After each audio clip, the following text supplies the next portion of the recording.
She texts the Italian Mafia boss by mistake. Minutes later, black cars surround her house.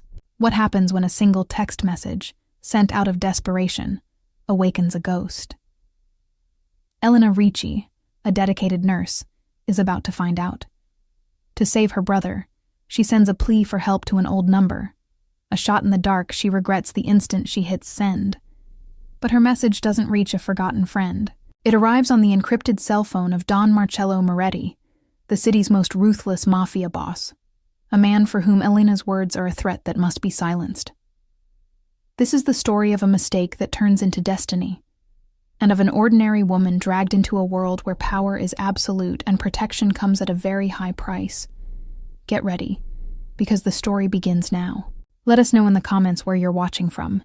And don't forget to subscribe and hit the notification bell so you don't miss any breathtaking stories. The smell of antiseptic and old age was the first thing that greeted her at the start of every shift, and the last she took with her home. Elena Ricci no longer noticed it. It was simply the air she breathed. She moved with a silent efficiency through the dimly lit room, her rubber-soled shoes making no sound on the worn linoleum. Exhaustion weighed on her shoulders like a lead cloak, a constant companion that deepened the shadows beneath her eyes. Her patient, Mr. Rossi, was a map of a 90-year life. His skin, thin as tissue paper, stretched over bones that seemed as fragile as a bird's. His breath was a frail whisper, a tenuous thread connecting him to this world. As a palliative care nurse, Elena's job was to ensure this passage was smooth, dignified. She moistened his lips with a gauze, a small act of compassion amidst the inevitable. Most of the time, he slept, navigating seas of memories only he knew. But today, something had changed. His eyes, previously cloudy and distant, suddenly opened, locking onto hers with a shocking clarity. His skeletal hand shot out, grabbing Elena's wrist with a strength that belied his fragile state. Elena started, not at the gesture, but at the burning urgency in his gaze. "Mr. Rossi," she whispered, her voice calm, trained to soothe. He pulled her closer, his breath smelling sweetly of the end. His lips barely moved. "Tell him," he hissed, his voice a rustle of dry leaves. The book, the Cypress Hills book. It was Leo Malatesta. The words floated in the silence of the room, devoid of context, heavy with a meaning she couldn't decipher. Cypress Hills, Leo Malatesta. They sounded like names out of an old black and white film. She placed her free hand over his, a gesture to calm him. "It's all right, Mr. Rossi. Rest now." He ignored her, his eyes burning into hers. "You have to tell him." His strength abandoned him as quickly as it had come. His hand loosened, and his head fell back onto the pillow. The storm in his eyes passed, leaving behind the empty calm from before. Elena straightened up, her heart beating a little faster than normal. Delirium. It was common. Minds adrift, clinging to the wreckage of a lifetime. She noted the episode in his chart, but his words stuck in her mind, strange and out of place. Hours later, the smell of antiseptic was replaced by the smell of dust and the loneliness of her small apartment. The controlled calm of her job unraveled the moment she closed the door. Here, there was no dignity, only the quiet chaos of unpaid bills stacked on the kitchen table and the hum of the old refrigerator. The linoleum of her own floor felt colder, less forgiving. That's when the phone rang, the shrill sound cutting through the silence. It was a blocked number. She felt her stomach sink, a stone of ice dropping into an empty well. She answered, her hand already trembling. "Elena." The voice on the other end was oily and sharp like broken glass. "Your little brother has a talent for making promises he can't keep." She closed her eyes, leaning her forehead against the cool wall. "I'll get the money. I just need a little more time." A low, cruel laugh echoed down the line. "Time is the one thing you two don't have. The deadline was today. Every hour you're late, the price goes up. And so does the pain." In the background, she could hear a groan. Matteo's strained voice. Her brother. Her stupid, reckless, beloved brother. Don't hurt him! Her voice came out louder than she intended, a mix of pleading and fury. Please. Midnight. Or I'll break his fingers one by one and send them to you in a little box. Maybe then he'll learn not to gamble with what he can't afford. The line went dead. Panic was a flood, rising in her throat, drowning her. She slid down the wall to the floor, the phone falling from her numb hand. Thousands of dollars. An impossible sum. She had nothing. No savings, no assets, nowhere to run. And then, like a feverish echo, Mr. Rossi's words returned. Leo Malatesta. Madness. The delirium of a dying man. But what else was left? Clinging to that shred of hope, she scrambled to the small desk where she kept the few things belonging to Mr. Rossi. Inside a drawer was an old leather address book, its edges worn with time. With trembling fingers, she flipped through the yellowed pages to the letter M. And there it was. Malatesta, Leo. Beside it, a phone number, the ink faded but still legible. Her brain screamed that it was useless. A number from decades ago, likely disconnected. And even if it wasn't, what would she say? But the image of Mateo's broken fingers, the oily voice of the loan shark.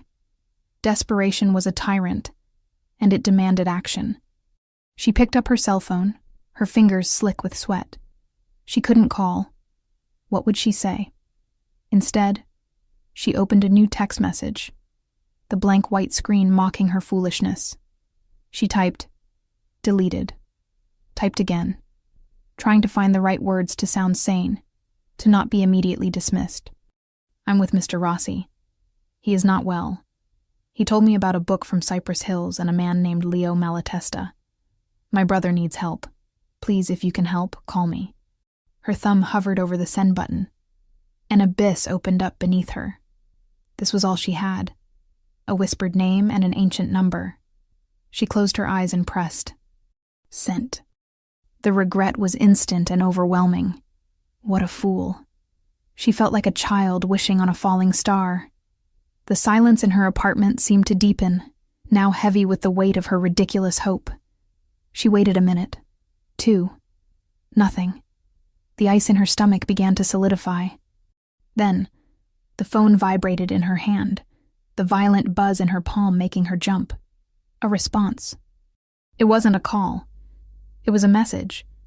There were no words of comfort. No questions. Just 3 dots, indicating that someone was typing.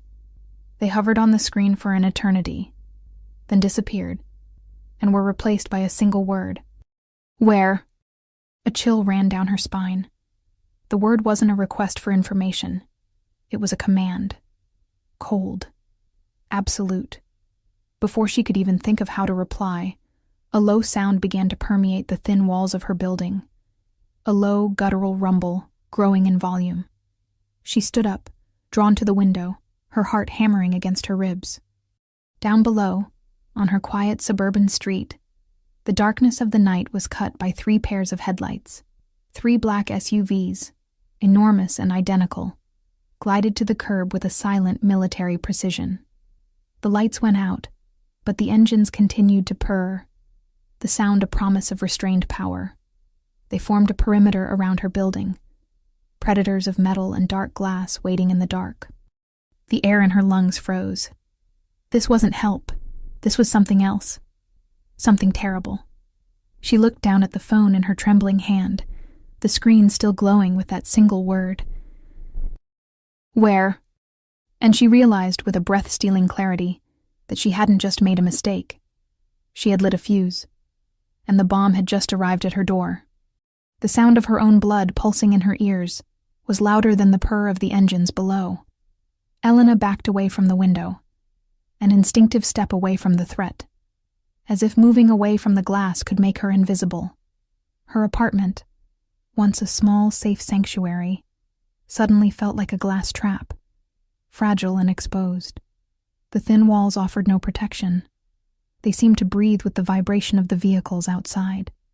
Her brain struggled to connect the dots. The message, the reply, the cars. It didn't make sense. It was a disproportionate reaction, a seismic response to a whisper. logic unraveled, replaced by a primal, icy fear that spread through her veins. Who were these people? What did Leo Malatesta, a name from a dusty past, mean to them? The phone in her hand vibrated again, the buzz making her jump. It was a call, the same number as the message. For a moment, she just stared at it, paralyzed. Declining the call felt like an act of self-preservation, a small rebellion. But the fear of what would happen if she didn't answer was greater. With a trembling finger, she slid to answer, bringing the device to her ear without a word. The silence on the other end of the line was heavy, charged. It wasn't the silence of a bad connection, but the silence of a calculated presence. She could feel someone there, listening to her shallow, frightened breaths. "Open the door, Elena." The voice was low, a calm baritone with a gravelly edge. It wasn't loud, not threatening in tone, but the command was absolute. There was a resonance of power in that voice, a certainty that it would be obeyed. The way he said her name, not as a question, but as a fact, made the hair on her neck stand on end. He wasn't asking who she was. He already knew. Who are you?" Her own voice was a wisp, barely audible. "The person you contacted for help." There was a cold irony in his words, so subtle she almost missed it. "I'm at your door. You have 10 seconds to open it before I open it myself. I would prefer the first option. It's less destructive." She heard the soft click of the line going dead.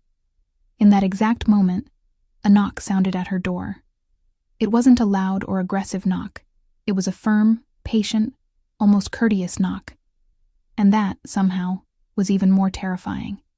It was the knock of someone who didn't need to force their way in, because they knew the door would open. Panic and paralysis warred within her. Call the police? What would she say? That she sent a strange text to a wrong number and now she was scared. They would call her crazy. And time. She had no time. 10 seconds. She moved as if underwater, each step a struggle against an unseen current. Her eyes fixed on her door's lock, a cheap piece of metal that suddenly seemed laughably useless. She reached for the knob, the brass cold against her sweaty palm. Her mind screamed at her not to do it, to hide, to barricade the door. But the voice on the phone, the cold certainty in his tone, told her that resistance was futile. Worse, it was dangerous. She turned the lock. The click sounded like a gunshot in the silence of her apartment. She opened the door just a crack. The man outside didn't move. He simply waited. He was tall, the top of his head nearly brushing the doorframe. He wore a dark suit, tailored with a precision that seemed to absorb the dim light of the hallway. The expensive fabric looked out of place against the peeling paint and stained carpet of her building. She couldn't see his face clearly, as he was framed by the hall light behind him, casting him in silhouette. But she could feel the weight of his gaze. Its intensity was a physical force, pressing in on her. "May I come in?" he asked, the same calm voice from the phone. It wasn't a real question. It was a formality. Elena didn't answer. She simply stepped back from the door, a movement of surrender. He entered, and the space instantly shrank. It was as if the very atmosphere bent around him. He brought the cold smell of the autumn night in with him, mixed with something else, the subtle, expensive scent of cologne, leather, and power. Behind him, another man, larger and broader, remained in the hallway, positioning himself just outside her door. A guard. A sentinel. The first man closed the door behind him, the dry sound sealing them inside the small apartment. The dim light from Elena's living room finally illuminated his face. She held her breath. He was not what she had expected. There was no thuggish brutality in his features. Instead, there was a severe, almost architectural handsomeness. High cheekbones, a strong jaw dusted with a dark 5 o'clock shadow, and a straight nose. But it was his eyes that paralyzed her. They were a stormy gray, intelligent, calculating, and utterly devoid of warmth. They were the eyes of a man who saw the world not in terms of right and wrong, but in terms of assets and threats. And in that moment, She had no doubt which category he had placed her in. His gaze swept over her apartment, taking in every detail in an instant. The second-hand furniture, the stack of nursing textbooks, the faded photo of her parents on the bookshelf. His face remained impassive, but she felt utterly exposed, as if he could read her entire life in the clutter of her living room. "You're Elena Ricci," he stated, his gray eyes coming back to lock on her. She crossed her arms over her chest, a futile gesture of self-protection. "How do you know my name?" A ghost of a smile touched his lips, a smile that didn't reach his eyes. "You sent me a message from a phone registered in your name. It wasn't difficult." He took a step toward her. She took a step back. "The more interesting question isn't how I know your name. The question is how you know Leo Malatesta's." Her stomach twisted. The way he pronounced the name with a cold precision, as if dissecting the word told her that those two words were the reason he was here. I heard it," she stammered, hating the weakness in her voice. "My patient. He's dying. He's delirious." "What patient?" His voice was sharp as a blade. "Mr. Rossi. He's 90 years old. He doesn't know what he's saying." The man tilted his head slightly, his eyes narrowing. "And what else did he say?" "Nothing. Just that. The name and something about a book. The Cypress Hills book," he finished for her, his voice barely a whisper. The air in the room seemed to grow colder. "And you, a nurse who overhears the ramblings of an old man, decide to send a text to a number that hasn't been in use for 50 years, asking for help for your brother." "I was desperate," she whispered, the truth raw and naked. "My brother. He's in trouble. I saw the name in Mr. Rossi's address book. I didn't think—" "No." He cut her off, taking another step, closing the space between them. Now she had to crane her neck back to look up at him. "You didn't think. Do you know what you've done, Elena? You've taken a match and struck it in the middle of a gunpowder warehouse." She could feel the heat radiating from him, see the fine weave of his suit. His gray eyes bored into her, searching for any sign of deceit. She felt a surge of anger rise through the fear. "I don't know what you're talking about," she said, her voice firmer now. "I don't know who you are. I just know that you're in my home, terrorizing me. I want you to leave." He laughed, a low, humorless sound that held no joy. "Leaving isn't an option. Not anymore. You opened a door to the past. And now, you're going to help me close it." "I can't help you. I don't know anything." "Oh, but you do," he said, his voice dropping to a conspiratorial whisper. "You know Mr. Rossi. And he, it seems, knows something I want. So you and I are going to pay your patient a visit." He turned toward the door. "Now." His words hung in the stale air of the apartment, an undeniable command. Now. The word echoed in Elena's mind, erasing all other thoughts. Pay a visit to Mr. Rossi. The idea was absurd, grotesque. To bring this man this walking danger in an expensive suit to the bedside of a frail, dying patient was a violation of everything she stood for, of every oath she had taken as a nurse. "No." The word escaped her lips before she could stop it. It was a whisper, but it was laden with the weight of her conviction. "Absolutely not. He's my patient. He's dying. I will not bring a stranger into his room in the middle of the night." The man, who had already been turning toward the door, paused. He turned back slowly, and the cold amusement was gone from his eyes. What remained was something far more primal, a chilling steel. He didn't raise his voice. He didn't have to. "I don't think you understand your position," he said, each syllable precise and sharp. "Your building is surrounded. Your phone, I assume, is now listening to this conversation. I know about your brother, Matteo. I know of his debt to a man named Anthony Gallo, who works for me. I know the deadline for payment was almost an hour ago." He paused, letting the weight of his words settle. "Right now, Elena, the only thing stopping Mr. Gallo from breaking your brother's fingers is my patience, and it is wearing thin." The air left Elena's lungs as if she'd been punched. "Who works for me? The loan shark. The man with the broken glass voice. That casual violence and the calculated menace now standing in her living room. They were connected, and she was caught in the middle.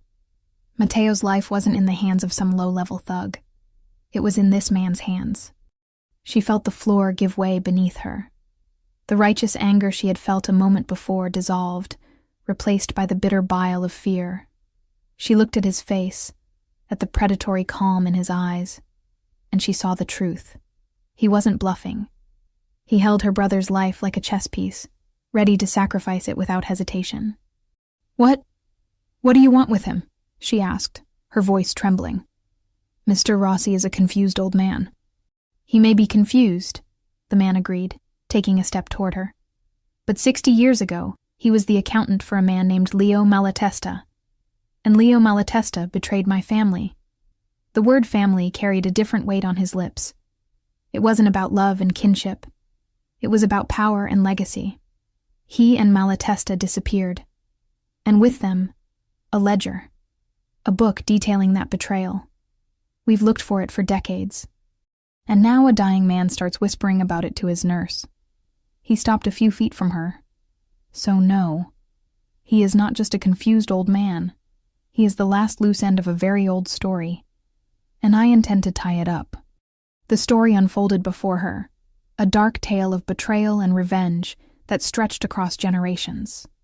And she, through an act of blind desperation, had stumbled right into its final chapter.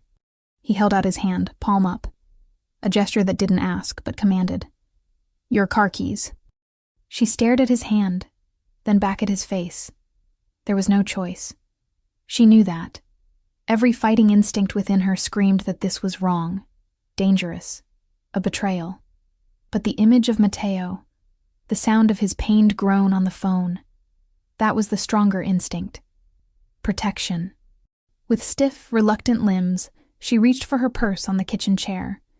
Her hands were shaking so badly the keyring jingled loudly as she pulled it out.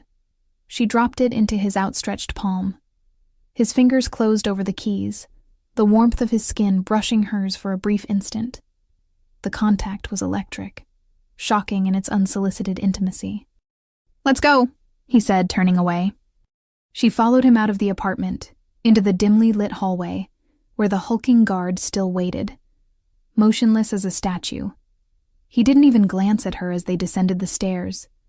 She felt like a prisoner being escorted to her own execution.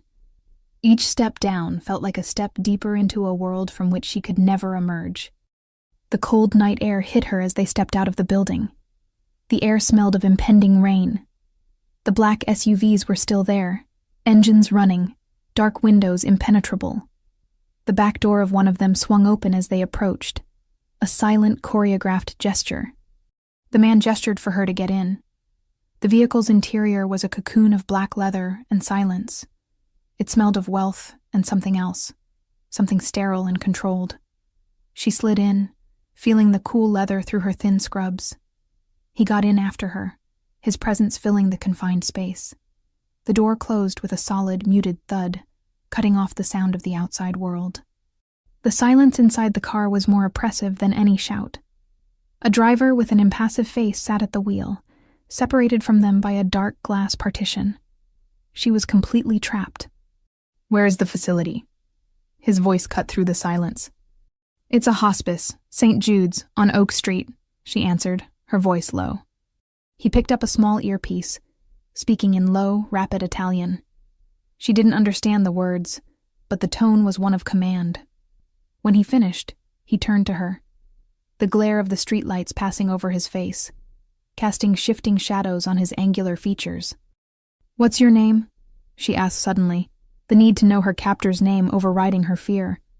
He watched her for a long moment, as if deciding if she was worthy of that information. "Marcello," he said finally. "Marcello Moretti." The name meant nothing to her, but she stored it away, repeating it in her mind. Marcello. The name sounded like polished marble, cold and hard. "When we get there," he continued, his tone now strictly business, "you will do exactly as I say. You will lead us to his room. You will not speak to anyone unless it is absolutely necessary. You will not do anything to draw attention. If you think about calling for help, remember that my men will be everywhere. and remember that your brother's well-being depends on your complete cooperation. Is that clear? She swallowed, the lump in her throat tight and painful. She just nodded, unable to form words. He leaned back against the seat, seeming satisfied. The car glided through the sleeping city, a silent shark in dark waters. Elena stared out the window at the blurred lights, at the houses where people slept in their beds, oblivious to the dark worlds that existed just beneath the surface of their normal lives. An hour ago, she had been one of them. Now, she was sitting next to a man named Marcello, on her way to use her dying patient as a key to unlock a 60-year-old bloody secret. And the worst part? She was the one leading him to the lock. The drive to the St. Jude's hospice facility was an eternity contained in 15 minutes. For Elena, every red light was a torturous pause, every turn a deeper descent into the betrayal she was about to commit. She felt dirty, complicit. The white scrubs she wore, once a symbol of care and trust, now felt like a costume, a lie that burned against her skin. Her gaze was fixed on her own hands, clasped so tightly in her lap that her knuckles were white. Marcello remained silent beside her, a still and watchful presence. He didn't look at her, but she felt the weight of his attention, like the heat from a black sun. He stared out the window, observing the city pass with an expression of ownership, like a king surveying his domain. This was his world, and she was just a temporary trespasser, a tool to be used and undoubtedly discarded. The thought made her shiver, a chill that had nothing to do with the car's temperature. When the SUV slowed, turning into the familiar entrance of St. Jude's, Elena's heart began to hammer in a frantic, painful rhythm. The 3-story brick building looked different at night, darker, its windows like vacant eyes. Usually, arriving here brought her a sense of purpose. Tonight, it brought a wave of nausea. The driver didn't stop at the main entrance. Following Elena's murmured directions, he continued around the back, pulling up near a service door she used for late shifts. It was less visible, away from the main reception. The calculated efficiency of it all sickened her. "Remember what I said." Marcello's voice was a low whisper beside her, pulling her back to the claustrophobic reality of the car. No surprises. The door opened.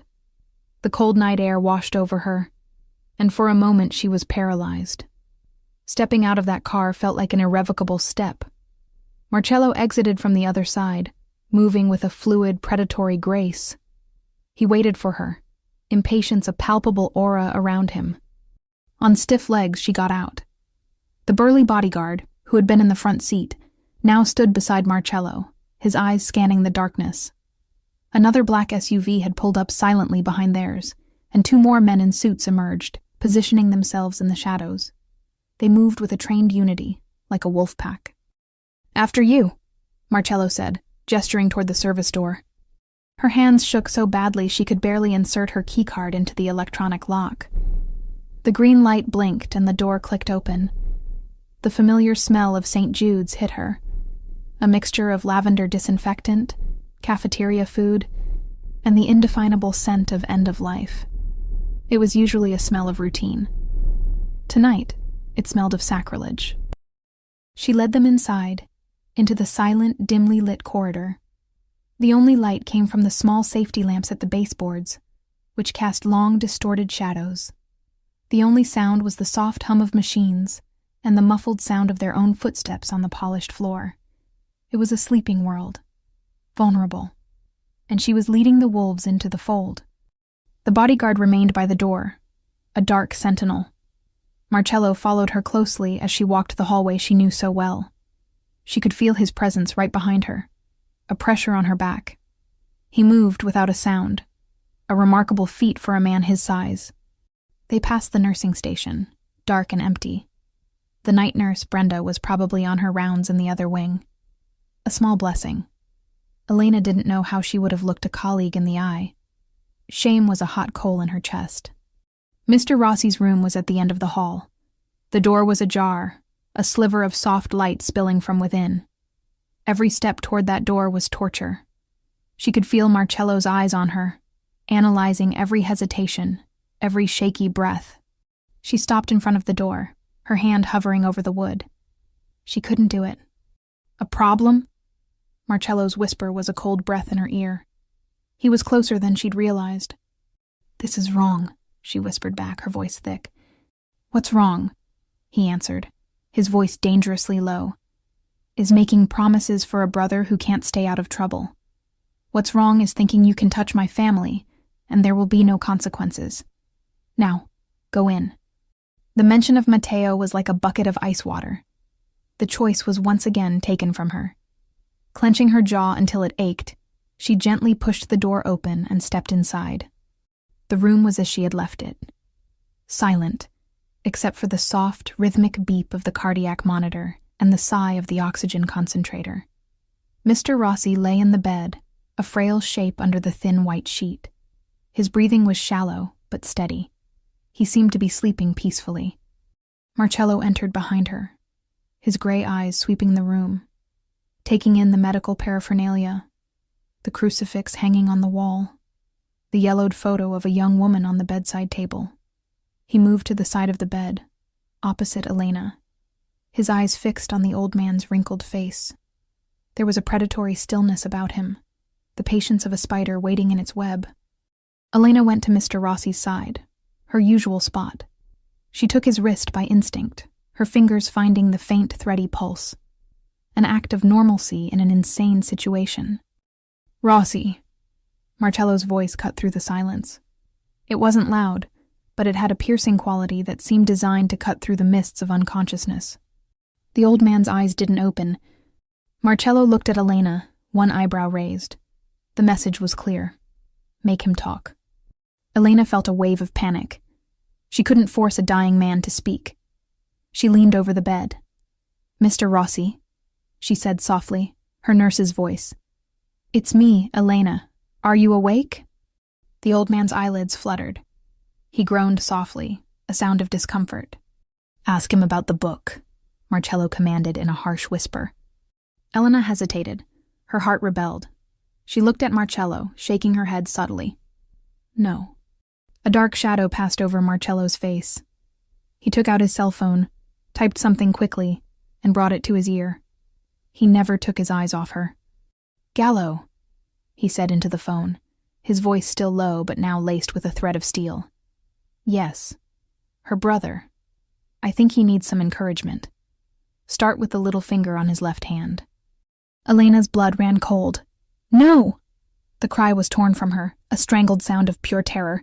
"Stop, please! I'll do it!"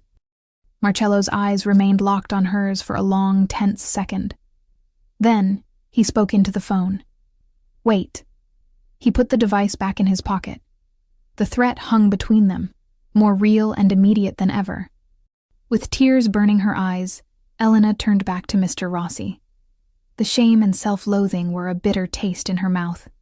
"Mr. Rossi," she said, her voice trembling. The book you mentioned. From Cypress Hills. What is it?" The old man's eyelids drifted open, just a crack. His cloudy eyes shifted, trying to focus. They moved past Elena and landed on the tall, dark figure on the other side of the bed. A flicker of recognition and of pure, ancient terror flashed in the old man's eyes. His frail body stiffened.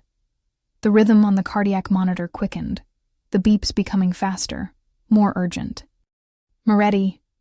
The name was a puff of air, a ghost of a sound exhaled from his lungs. Mr. Rossi stared at Marcello, and for an instant he was no longer a senile old man. He was a man looking into the face of his worst nightmare, a nightmare he thought he had left behind more than half a century ago. The name Moretti hung in the sterile air of the room, heavy with the weight of decades of fear. The sharp, accelerated sound of the cardiac monitor was a frantic counterpoint to the tense silence that fell. The beeps were like an alarm, an electronic scream that mirrored the silent panic on Mr. Rossi's face. Marcello didn't move. He remained by the bed, a statue in a dark suit, but the intensity emanating from him deepened. His gray eyes were fixed on the old man, an expression of predatory focus on his face. He had his confirmation.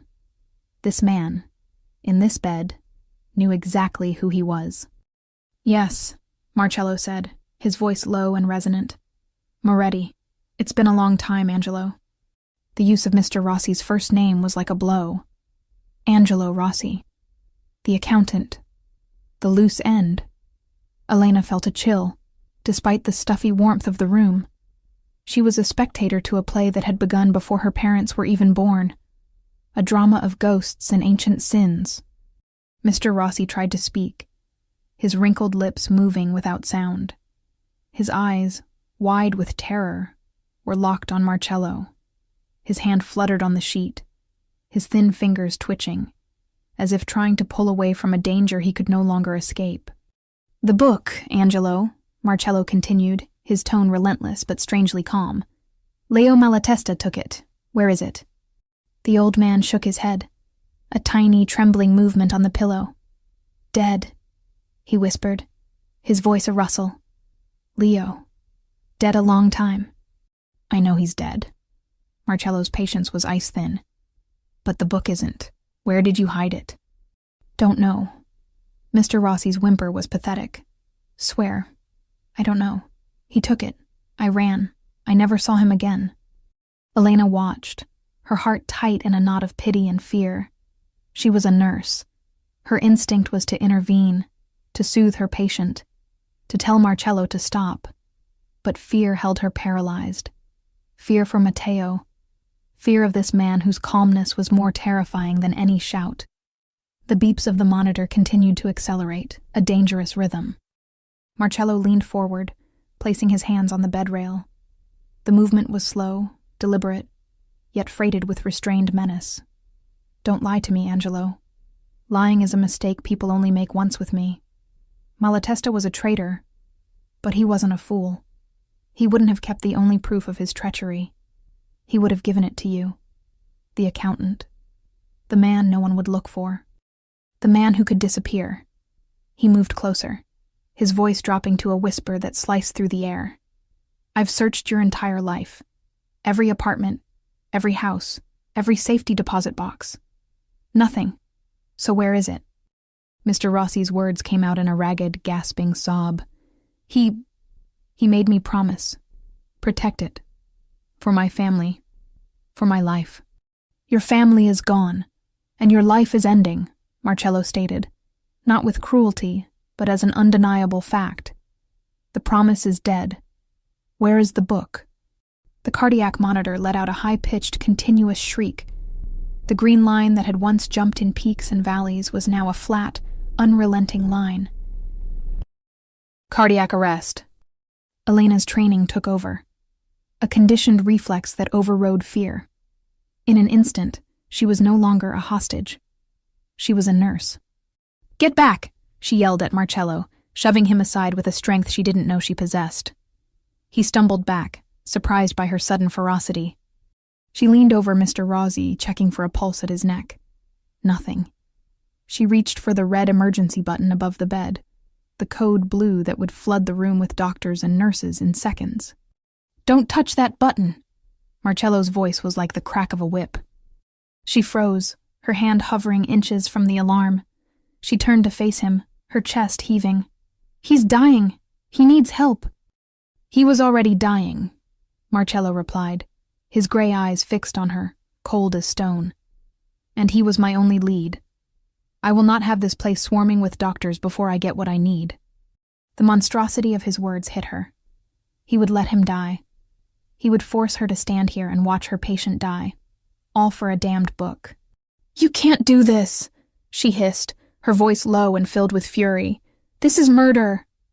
"No, this is consequence," he shot back, taking a step toward her. "He lived for 60 years on time he stole from my family. His time is up." But something in old Angelo Rossi was still fighting.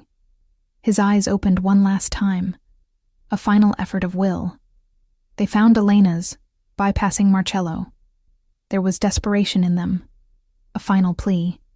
His hand rose from the sheet, trembling, and pointed to something behind her, to the small bedside table. His lips moved, forming a single, silent word, meant only for her. "Photo." Then, a final breath rattled in his chest, a small sigh, and his eyes went glassy, fixed on nothing, The silence in the room was broken only by the hum of machines and the unending, high-pitched tone of the monitor. Elena stared at Mr. Rossi's lifeless face, and something inside her broke. The tears she'd been holding back finally spilled over, running hot and silent down her face. She had failed him. She had betrayed him, bringing death into his room. Marcello looked at the body, then at the monitor. His expression was one of cold frustration. He showed no remorse, no pity, only the irritation of a man whose objective had been thwarted at the last second. "Damn it," he muttered, running a hand through his dark hair. His eyes then settled on Elena, on her tear-streaked face. He watched her for a moment, his head tilted. "What did he say?" he asked. Elena swallowed. A sob caught in her throat. She shook her head. "Nothing. He's gone." The lie came easier than she expected. It was a small act of rebellion, a final service to the man she had failed to protect. She would not give him what he wanted. But Marcello was not an easy man to fool. His eyes followed the direction Mr. Rossi's finger had pointed, to the bedside table. He walked over, picking up the single photo there. It was an old, faded portrait of a smiling young woman, her dark hair pinned up in a 1950s style. He turned the cheap silver frame over. A small piece of cardboard held the photo in place, worn and yellowed with age. With a flick of his thumb, he removed it. He wasn't looking at the back of the photo. He was looking at the cardboard itself. On it, faded and barely legible, was a series of numbers, written in a fine, neat hand. 24-8-14. He stared at the numbers, then back at Elena. A slow, satisfied smile spread across his lips. It wasn't a smile of joy. It was the smile of a predator that has finally cornered its prey. "I think," he said softly, showing her the piece of cardboard, "that he did say something after all."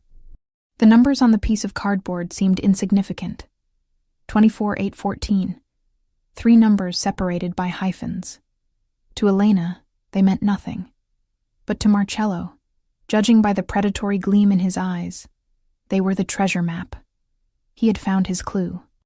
Elena backed away from the bed, putting distance between herself, Marcello, and Mr. Rossi's lifeless body. The shrill tone of the monitor still filled the air, an electronic lament for the life that was gone. The sound was driving her mad. With a sharp movement, she reached over and switched the machine off. The silence that followed was profound, almost sacred. And suddenly, the enormity of what had happened hit her with the force of a wave. A man was dead, and she was the cause. If she hadn't sent that stupid text. "Don't delude yourself." Marcello's voice cut through her thoughts, so precise it was as if he'd heard them.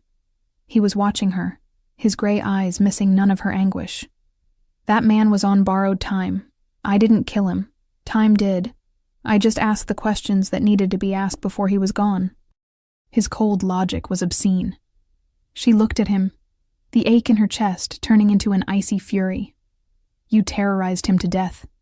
You used me to do it. There's nothing you can say that will justify it." He tucked the piece of cardboard into the inner pocket of his suit jacket, a final gesture of possession. "I'm not seeking justification. I'm seeking a book." He moved toward her, his imposing presence shrinking the already small room. "And thanks to you, I'm one step closer. Now we're leaving. We have work to do." "Work to do?" she repeated, her voice full of disbelief. "A man just died in front of me. My brother is still—" She stopped, the unspoken threat hanging over them. "Your brother is safe for now," Marcello said. "He will remain that way as long as you continue to be useful. And you have now become exponentially more useful." He stopped right in front of her, forcing her to meet his gaze. "These numbers, what do they mean to you?" She shook her head. "Nothing." "Think, Elena. An accountant. A man obsessed with records, with order. He wouldn't leave a random number. It's a code, a location, a safe deposit box key, an address, the number of a grave in Cypress Hills." The mention of the cemetery sent a shiver down her spine. The idea of searching for a dusty ledger among the dead was macabre. "I told you I don't know." "Maybe not consciously," he murmured, more to himself. His eyes studied her with a new intensity, as if he were trying to see through her skin, directly into her memories. But Rossi trusted you. He gave you the words. He pointed to the photo. Maybe he said more. Things you dismissed as delirium. Her mind reeled, replaying every interaction with Mr. Rossi over the past few weeks. The rambling stories about the war, the whispers about a woman named Sophia, the moments of lucidity, and the long hours of silence. Was there something there? A detail she'd overlooked. "We need a place to work," Marcello declared, making a decision. "Your apartment isn't safe. My enemies, the people who also want this book, may have already tracked you." He took her elbow, his grip firm, the touch not violent but unquestionably controlling. "You're coming with me." Panic returned in full force. Go with him. Where? Into his world? To be locked away, to become his permanent prisoner? "No," she protested, trying to pull away from his grasp. "I'm not going anywhere with you. You got what you wanted. Just let me go. Let my brother go." He laughed, a low, humorless sound. "You still don't understand, do you? You are what I want. Until I have that book in my hands, you are my only connection to it. You are my insurance policy. Letting you go would be foolish, and I am not a foolish man." His hand tightened on her elbow, pulling her toward the door. "We need to be out of here before the night nurse makes her rounds and finds our friend." He gestured with his head toward the body on the bed. The reality of the situation hit her. They had to leave. If they were found here, with a dead patient, the questions would be endless, and she had no answers she could give. She stopped struggling, her body going limp in defeat. He led her out of the room, closing the door softly behind them. The hallway was as silent and empty as before. They retraced their steps, past the sleeping nursing station, toward the service door where they had entered. The bodyguard was still there, an unmoving sentinel. He opened the door for them without a word. The cold night air was a shock, but also a blast of reality. They got into the SUV, the door closing behind them, sealing her once again in that cocoon of leather and silence. The car pulled away from St. Jude's, leaving behind the building where a part of Elena's soul felt like it had died along with Mr. Rossi. She stared at the reflection of her own face in the dark window glass. There was a stranger in the eyes that looked back at her, a woman with a pale, haunted face. "Where are we going?" she asked, her voice empty. "Somewhere safe," Marcello replied. "My home." My home. The words sounded like a prison sentence. She imagined a walled compound, a fortress of concrete and steel, a place from which there would be no escape. They drove for nearly half an hour, leaving the city limits and entering an area of wooded hills where the houses were large and set back from the road, hidden behind imposing gates.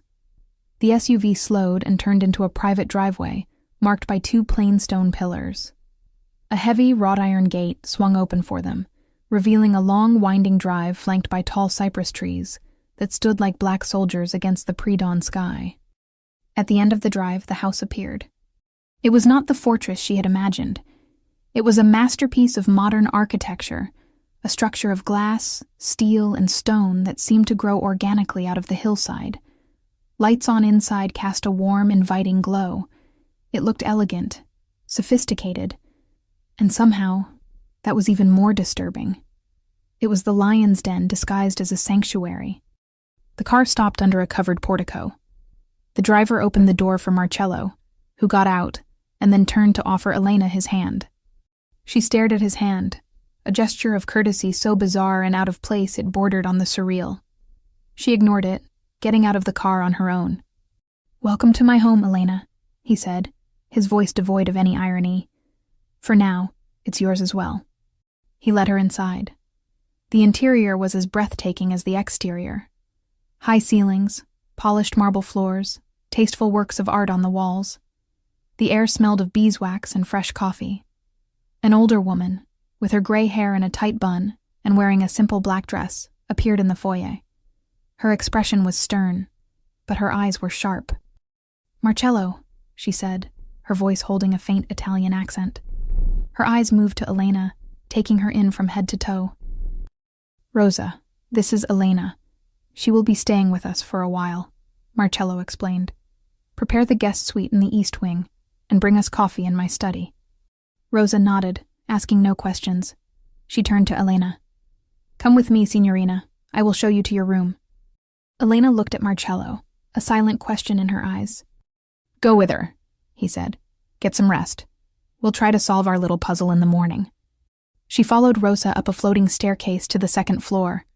The room was larger than her entire apartment. A king-sized bed, silk sheets, an ensuite marble bathroom, and an entire wall of glass overlooking the dark gardens. It was a cage. A luxurious, beautiful cage, but a cage nonetheless. After Rosa left, Elena went to the window. The glass door slid open to a private balcony. She stepped out, feeling the damp air on her face. There were no bars, no visible fences from here. For a wild moment, she thought about running. But then she looked down. The garden was meticulously landscaped, but beyond it, in the gloom, she could make out the subtle glint of wire atop a high wall. And standing near the edge of the woods was the silhouette of a man. Watching. There was no escape. She backed into the room, her heart heavy as a stone. She was a prisoner, and her jailer was the most dangerous man she had ever met. A man who now believed that she, and she alone, was the key to unlocking his family's final secret. Sleep wouldn't come. How could it? Elena sat on the edge of the luxurious bed, the silk of the sheets feeling cool and alien against her skin. The room was silent, a deep, insulated quiet that was vastly different from the silence of her small apartment. There were always the distant sounds of the city, the familiar hum of life. Here, the silence was absolute, a wall separating her from everything she knew. She stood and paced the room, her bare feet sinking into the plush carpet. She felt like an animal in an unfamiliar cage, testing the boundaries of her confinement. Every object in the room spoke of a wealth she could barely comprehend. The designer lamp, the toiletries in the bathroom that likely cost more than her weekly groceries, the cloud-soft towels. It was all designed for comfort, but every detail only reinforced the chasm between her world and Marcello's. When the first gray fingers of dawn began to filter through the glass window, she finally gave in to exhaustion. She didn't get under the covers. She curled up in an armchair in the corner, still wearing her nurse's scrubs, now wrinkled and imbued with the sweat and stress of the night. It was a flimsy armor, the last vestige of who she was before Marcello Moretti had blown her life apart. She fell into a fitful, dreamless sleep, a brief erasure of reality. She awoke to a soft knock on the door. Daylight now flooded the room, making her blink. The same woman, Rosa, entered carrying a tray. On it was a steaming pot of coffee, fresh pastries, fruit, and a small vase with a single white rose. The juxtaposition of that domestic, civilized scene with the brutality of the previous night was jarring. "The master sent your breakfast," Rosa said, her voice neutral. She placed the tray on a small table. "He will be expecting you in his study in an hour." Rosa's eyes revealed nothing, not sympathy, not curiosity. It was the face of someone accustomed to not asking questions, to seeing the unseen. How many other guests had she served? "I need my clothes," Elena said, her voice hoarse from sleep. "I need a shower." Rosa nodded. "There are some things in the closet. They should do for now. We will have your belongings sent for later." After Rosa left, Elena opened the built-in closet. Inside, hanging with meticulous space between them, were several sets of women's clothes linen trousers, cashmere sweaters, a simple black dress. All high quality, tasteful, and in her size. The presumption of it infuriated her. It was as if he had anticipated her arrival, as if she were just another piece to be moved onto his chessboard. Despite the anger, the need to shed the uniform of the night before was overwhelming. It was as if she could wash away the smell of death and betrayal. She took a quick shower, the hot water a blessing on her tense skin.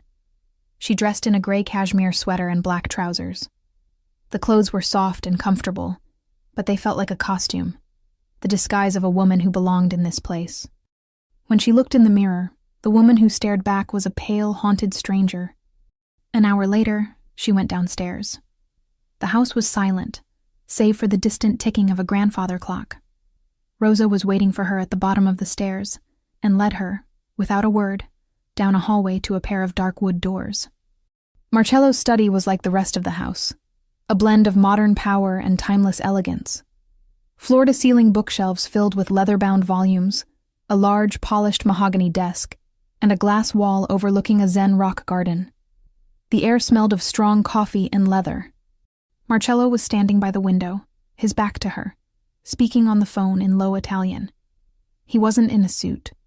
He wore a dark linen shirt and gray trousers, which made him look less like a mob boss and more like a tech CEO. But the aura of danger still clung to him like a second skin. He ended the call and turned. His gray eyes swept over her, taking in the change of clothes. "Sit," he said, gesturing to one of the 2 leather armchairs positioned in front of his desk. She remained standing. "My brother, I want to speak to him." Marcello watched her for a moment, then picked up his cell phone from the desk. He dialed a number and put it on speaker. "Yeah," a voice said. It was the oily voice of the loan shark, Gallo. "Let me talk to him," Marcello said. There was a brief rustle, and then Matteo's frightened, confused voice filled the room. "Hello?" "Matteo, it's me, Elena," she said, rushing toward the desk. "Are you okay? Did they hurt you?" "Lena, what's going on? Where are you? These guys, they brought me to some place, I don't know where. They haven't hurt me, but I'm scared." "It's going to be okay, Matteo," she said, trying to force a confidence into her voice she didn't feel. "Just do what they say. I'm going to fix this. I promise." "Fix what? What did you do, Lena?" Marcello reached out and ended the call. "He's fine," he said, his tone matter of fact. "Now sit. We have work to do." The brief conversation with her brother, rather than calming her, only solidified the reality of her situation. Matteo was her leash, and Marcello held it tightly. Defeated, she sank into the leather chair. Marcello sat across from her, picking up the small piece of cardboard with the numbers. He placed it on the polished desk between them. 24-8-14, he said. "I've been running these numbers all night. It's not an address. It's not a birth date.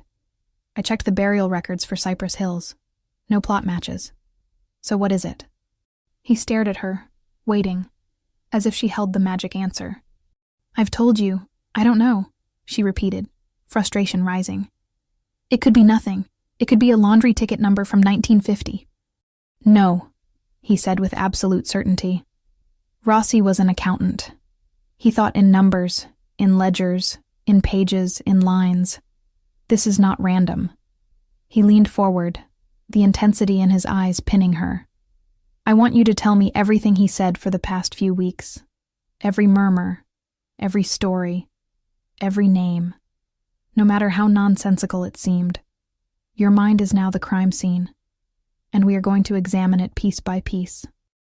And so it began. For hours, she talked. She described the daily routine, Mr. Rossi's pained groans, his long stretches of silence. She told him about his rambling stories of the war, of the cold in Italy, of a woman named Sophia, whose name he whispered in his dreams. She told him everything, feeling emptier with each word. Marcello listened in absolute silence, his eyes never leaving hers. He didn't interrupt, didn't rush her. He just absorbed, his mind clearly working, connecting dots she couldn't see. When she finally fell silent, exhausted, he leaned back in his chair. "Sophia," he said, the word sounding strange in his voice. The photo on the bedside table. It was his wife. He stood and went to one of the bookshelves, pulling out a thick, leather-bound book. He flipped through it. The Malatesta family also had a Sophia. He returned to the desk, opening the book. It was an old photo album. He turned a page and pushed the book toward her. The black and white photo showed a group of people at a picnic. In the center, a young woman was laughing. It was the same woman from Mr. Rossi's photo. "Sophia Malatesta, Leo's sister," Marcello said, "and my grandfather's promised bride." Leo's betrayal wasn't just about business. It was personal. He stole the book. and he stole the woman my grandfather was meant to marry. Elena stared at the photo, at the laughing woman, and felt a pang of sadness. Another life destroyed by these men and their codes of honor. "This doesn't help us find the book," she said, pushing the album away. "Maybe it does," Marcello said thoughtfully. He picked up the cardboard again. An accountant, a book, 24, 8, 14. His eyes widened with a sudden understanding. "It's not a grave. It's not an address. My God, it's a passage." He stood abruptly. "Get up, we're going for a walk." "A walk? Where?" He looked at her, and for the first time, there was something resembling excitement in his gray eyes. "To the library," he said. "Angelo Rossi didn't hide a ledger. He hid a passage inside a book, and I think I know which one." The library was not in the main house. Marcello led her from the study, down a glass-walled corridor that connected the main structure to a separate wing she hadn't noticed before. It was a circular building, constructed from the same dark stone and glass as the house, nestled among the cypress trees. It looked like a modern temple dedicated to knowledge. The inside took her breath away. It was a 2-story space, with curved walls lined from floor to ceiling with books. A wrought iron spiral staircase led up to the second-level catwalk. The smell of old leather, paper, and beeswax was intoxicating. In the center of the room, under a circular skylight, sat a massive wooden reading table. It was the most beautiful, peaceful place Elena had ever seen, and somehow, the most dangerous. This was Marcello's stronghold, the center of his power. That knowledge wasn't just literary. She felt in her bones that these books held histories and secrets as dark as the one he sought. "My grandfather built this place," Marcello said, his voice lower here, almost reverent. He walked to the center of the room, his footsteps echoing softly in the silence. He believed that knowledge was the only weapon that never rusted. He ran his fingers along the spine of a book. He collected first editions, classics, poetry. Elena remained near the door, feeling like a desecrator in this sacred space. "What are we doing here?" Marcello's eyes met hers from across the room. "Angelo Rossi was a religious man, you said. There was a crucifix on his wall, and he was in a Catholic hospice. He loved a woman named Sophia." He began to walk along the shelves, his fingers gliding over the spines. He wouldn't hide a passage about betrayal in just any novel. He'd hide it in something that meant something to him. Something about redemption, loss, love, and faith. He stopped, his hand resting on a single dark red leather volume. He pulled it from the shelf with care. Dante Alighieri's The Divine Comedy. He turned and walked toward her, holding the book like a relic. A man's journey through hell to find his lost love. He placed the ancient book on the large reading table and opened it. The pages were thin, almost translucent, the edges gilded. The text was in Italian, the typeface elegant and old. "What do the numbers mean?" she whispered, moving closer to the table, drawn in against her will. "It's the only language an accountant like Rossi would know would transcend time. Canto, stanza, line." Marcello explained, his voice low and tight with excitement. "It's not 24, 8, 14. It's Canto 24, stanza 8, line 14. He began to flip through the pages with a surprising speed, his long fingers moving with a familiarity that surprised her. He knew this book. He wasn't just searching, he was navigating. He stopped on a page, running his finger down the text. Inferno, Canto 24, the Circle of Thieves. A dark smile touched his lips. The irony. He counted the stanzas, then the lines. His finger came to rest on a single line of text. He didn't read it aloud. Instead, he picked up a small magnifying glass that lay on the table and examined the line closely. Elena leaned in to look. To the naked eye, it looked no different from the rest of the text, but under the lens, she could see it. There were tiny, almost invisible pinpricks under certain letters. Marks made with a fine needle, so subtle they could be mistaken for imperfections in the paper. "He was a master," Marcello muttered, a note of reluctant respect in his voice. "Decades. This book has sat on this shelf for decades, and we never knew." "What does it say?" she asked. He picked up a pen and a slip of paper. He jotted down the marked letters one by one. SottolapietradisoFia. It's Italian, he said, though it was obvious. He stared at the string of letters, his brow furrowed in concentration. He wrote out the words, separating them. Sotto la pietra di Sofia. He looked up at her, his gray eyes shining with the thrill of discovery. Under the stone of Sofia. Elena felt a chill. His fiancée? Leo's sister? Yes. He leaned back, the puzzle finally solved. My grandfather, in his grief, built a memorial to her in the gardens. A small statue of an angel on a stone base. He called it Sophia's Lament. He looked out the library's glass wall, toward the gardens now bathed in morning sunlight. The book isn't in a safe. It's not in a grave. It's been here the whole time, buried just a few yards from where we stand. The silence in the library was thick with the revelation, a 60-year search, and the answer was in a line of poetry and under a statue in the garden. Come on, Marcello said, moving toward the door. They left the library and stepped into the cool morning air. The garden was immaculate, a maze of trimmed hedges and flower beds. He led her down a gravel path to a more secluded part of the grounds, shaded by an ancient oak tree. And there it was, a small statue of a weeping angel, its head bowed in sorrow, wings folded. It stood on a simple granite pedestal. The stone was covered in moss, aged by time. It was a place of melancholy beauty.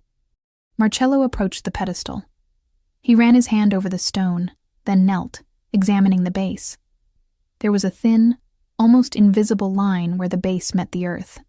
He took a small pocket knife from his pocket and inserted it into the crack, using it as a lever. With a low groan of stone against stone, a section of the base moved. It revealed a small, hollowed-out compartment beneath. Inside, wrapped in oilcloth to protect it from the damp, was a rectangular package. Marcello reached into the compartment, Elena's heart pounding in her chest. He carefully lifted the package out. His hands, steady and precise, unwrapped the aged oilcloth. And there it was, a simple black leather-bound ledger, just as she had imagined. It looked like nothing special, but she knew the object in Marcello Moretti's hands was an artifact of betrayal, a book that people had died for, and for which he had turned her life upside down. He opened it. The pages were covered in a neat accountant's hand, rows upon rows of numbers and names.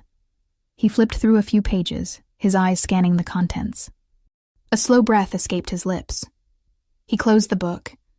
This is it, he said, his voice low and filled with a dark satisfaction. He stood up, holding the book like a scepter. He turned to Elena. For a long moment, they just looked at each other under the shade of the oak tree. The hunt was over. The secret was unearthed. And Elena was suddenly struck by a terrifying question. He had what he wanted. What was going to happen to her now? She was no longer useful. And in Marcello's world, what happened to things that were no longer useful? The weight of that thought hit her with physical force, stealing the air from her lungs. She was no longer useful. The phrase echoed in the silence of the garden. In Marcello's world, usefulness was synonymous with survival. Now she was just a witness, a loose end, just as Mr. Rossi had been. She looked at Marcello's face, trying to read his expression, but the elation of triumph had already faded from his eyes, replaced by a calculating calm that was impossible to decipher. He held the ledger in one hand, his thumb tracing the worn leather cover. It was the end of a lifelong quest, the closing of a 60-year-old family wound. And she was the only person outside of his organization who knew it. Her survival instincts, suppressed by shock and fear for the past 12 hours, suddenly screamed. She took a step back, a small instinctive movement. His gray eyes locked onto hers, noticing the shift, the renewed fear in her posture. He didn't say anything. He just watched her, his head tilted slightly, like a predator assessing prey it didn't know whether to strike or release. "My brother," she said, her voice steadier than she felt. If she was going to die, she needed to know. "Will you let him go now?" Marcello took a step toward her, closing the small distance she had created. The book was still in his hand. "I am a man of my word, Elena. Your brother will be released. His debt is forgiven." He took out his cell phone, dialed a number, and brought it to his ear, never breaking eye contact with her. "Gallo, let him go. Take him home. Make sure he gets there safely. If a hair on his head is touched, I will hold you personally responsible." He paused. "Yes, the debt is settled.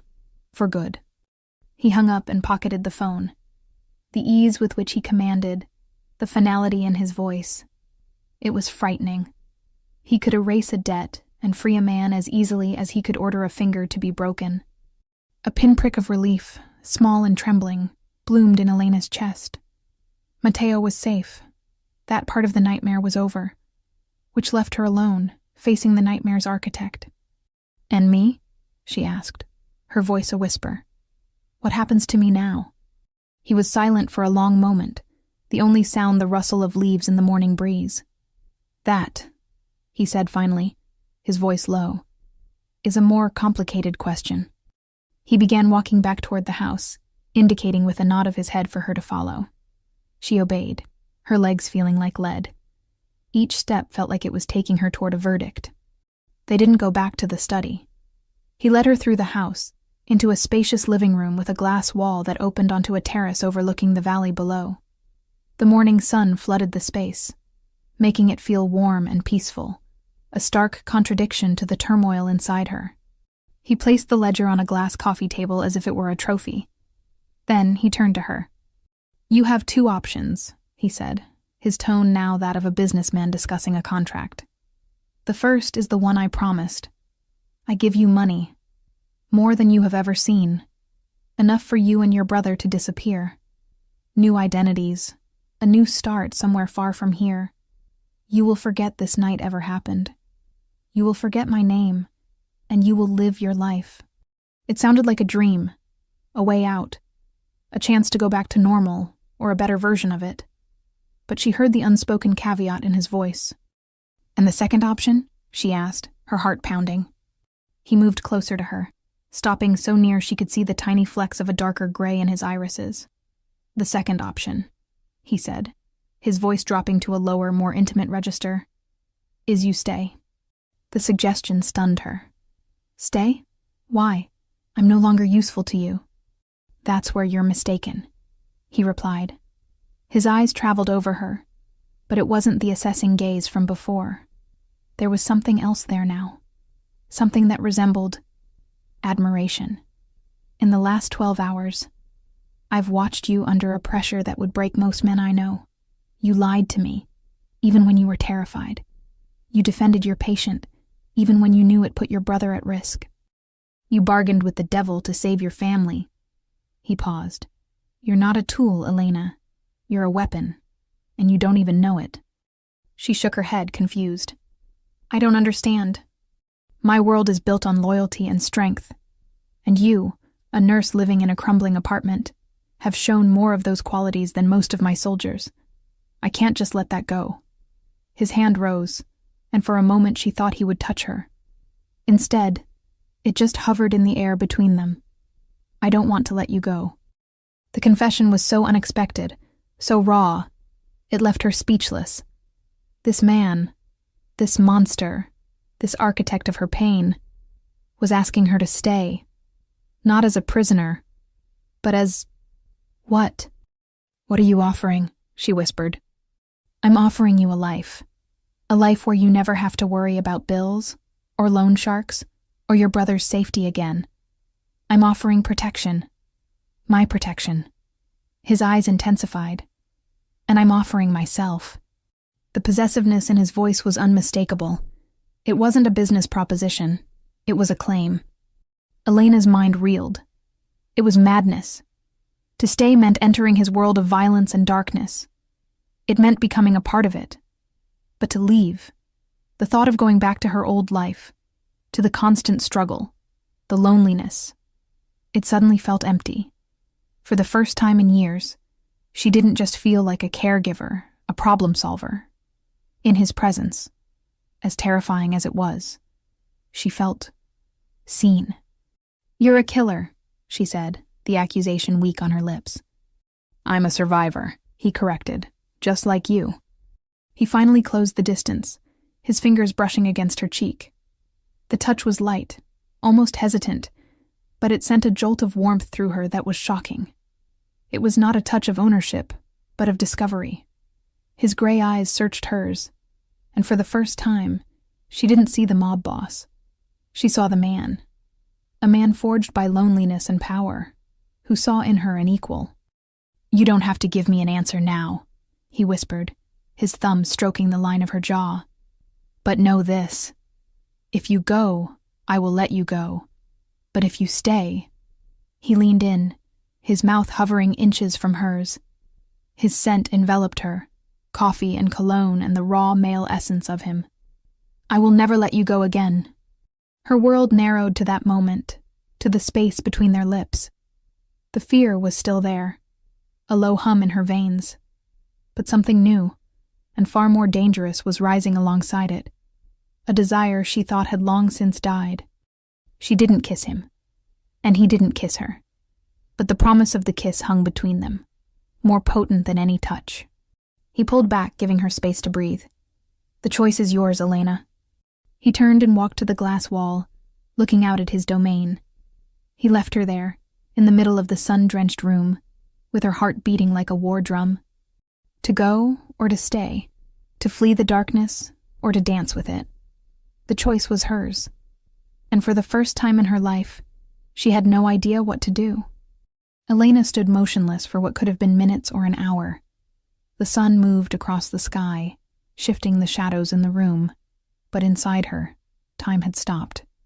Marcello's offer, the impossible choice he had given her, spun in her mind like a vortex. To go. The word whispered promises of safety, of normalcy. She could take Matteo and disappear. Start over in a city where the name Moretti meant nothing, where the night didn't bring the sound of black SUVs. She could go back to being just Elena Ricci, the nurse. A life of quiet order. But the idea, which should have been a relief, now felt gray, washed out. It would be an escape, not a freedom. She would live forever looking over her shoulder, forever remembering the gray eyes that had seen her in a way no one else ever had. To stay. The word was a danger, a seduction. To stay meant accepting his world, with all its darkness and violence.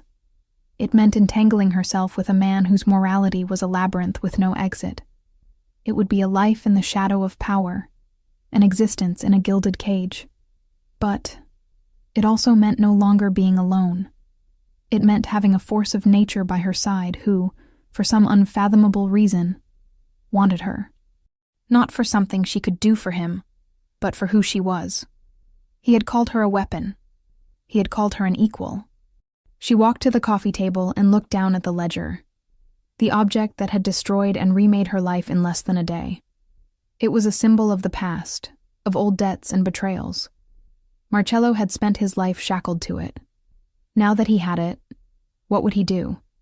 She turned and found him watching her. He hadn't moved from the window. "What are you going to do with it?" she asked, pointing to the book. "Use it," he answered simply. "The names in this book, they're the descendants of the men who helped Malatesta. Families who built their fortunes on the betrayal of my grandfather. They are my rivals today. This book gives me the power to dismantle them, to expose them, to finish what was started 60 years ago." "More violence," she whispered, not as an accusation, but as a statement of fact. "More revenge." "It's my world," he said unapologetically. "The only way to survive in it is to ensure your enemies can't get back up."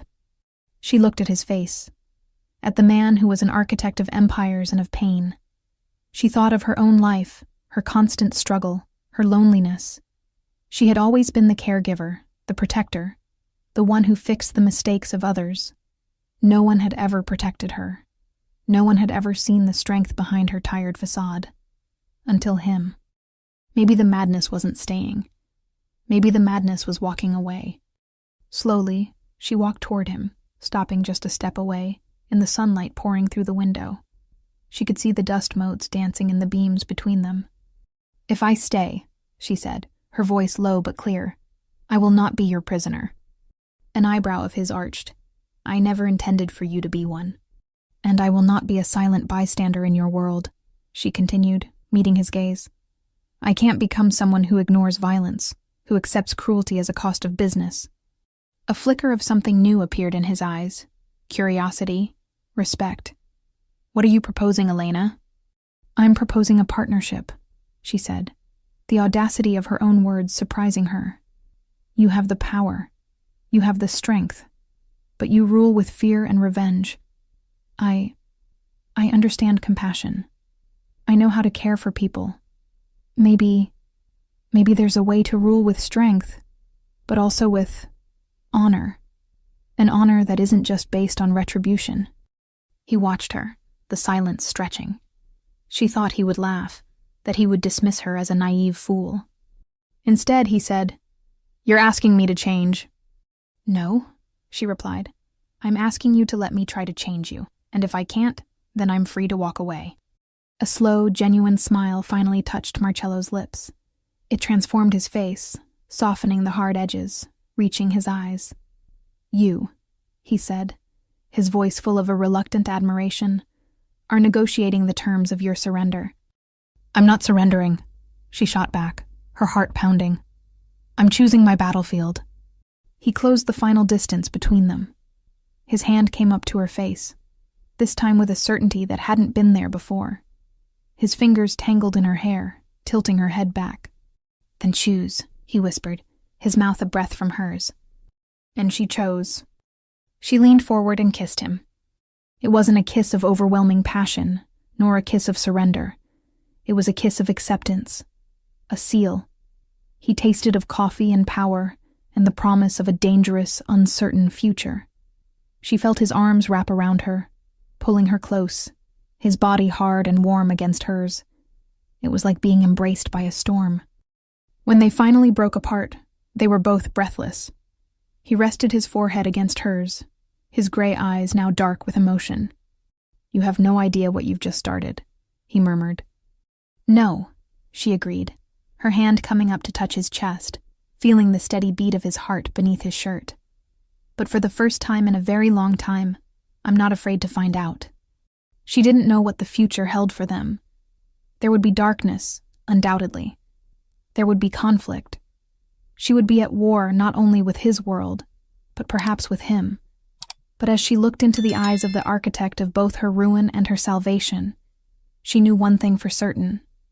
The mistake that had led her to his door, the text sent in a moment of blind desperation, hadn't been a mistake after all. It had been fate, and her life, her real life, was just beginning.